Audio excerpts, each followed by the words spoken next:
You and Sham, you two got engaged at 23, and I feel like nowadays, especially with people in the diaspora, people are getting engaged and married later and later. Now you even have things like dating apps, and you're seeing shows like Indian matchmaking, and so romance is coming to the sphere, but it's just moving later and later in the process. So I'm curious about that and like whether that was a tough decision, what went into it, into the decision to get engaged early on.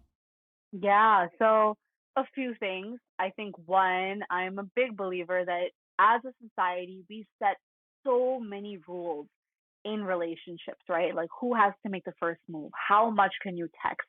What age is the right age to date? Like when can you tell the person like you're actually serious about them? Like so many things that I just never got. And I think maybe with the product of again seeing a lot of relationships in my life that were a product of like arranged marriages and knowing someone for like 2 weeks and being successful, and also seeing relationships where they'd known each other for like 15 years and it ended up in a not so happy way, right? So I never really understood why there were so many rules.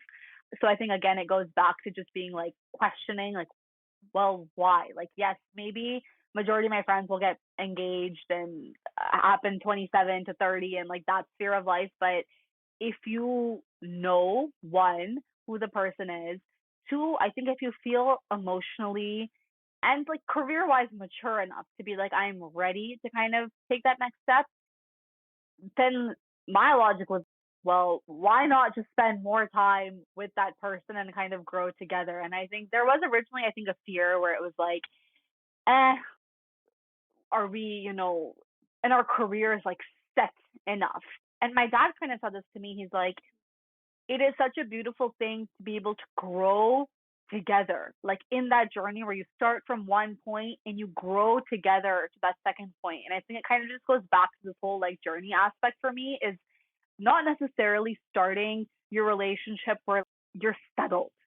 It's okay to have bumps. Like bumps are gonna happen even 10 years and it's not like bumps just go away at 30 and then you're like, you move on with life.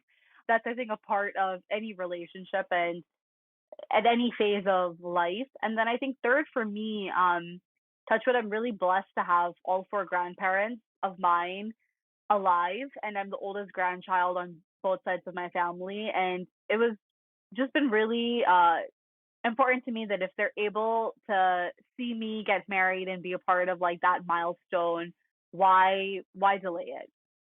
COVID then delayed it, but the intention was not to delay it. It gave you a little bit more time for the wedding planning, I suppose. Yeah.